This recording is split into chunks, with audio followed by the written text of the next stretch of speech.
எல்லா பிளேயர்ல இருக்க ஒரே மைனஸ் என்னன்னா, ஃபர்ஸ்ட் பவுலுக்குள்ள இறங்கணும்னா அவன் வந்து ஹைட்டா இருக்கானா, ஆள் ஃபோர்ஸா இருக்கானா, அதை தான் நீ பாக்குறீங்க. ஆனா அவன் எந்த அளவுக்கு ப்ராக்டிஸ் பண்ணியிருக்கேன், எவ்வளவு எக்ஸ்பீரியன்ஸ் இருக்கு, அதை வந்து நீங்க நோட் பண்ணவே இல்லை. ஒரு செகண்ட்ல பார்த்து அவனை முடிவு பண்றீங்க. அவனை விளையாட விட்டு பார்த்தா தான் தெரியும்.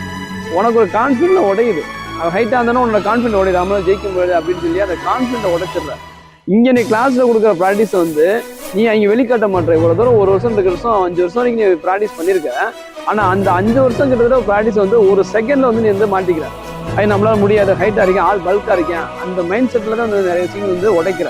அதனால நம்மளோட தோல்வி பயத்துக்கு அதிகமாகுது. இன்னொன்னு பார்த்தா ஃபைனல் வந்துட்டு பதட்டம் ஏறுற. உடனே பதட்டமாகி அவசரப்பட்டு உள்ள போய் விழுகிறது, இது மாதிரி நிறைய விஷயங்கள் ஒன்னே அறியாம தப்பு பண்ற.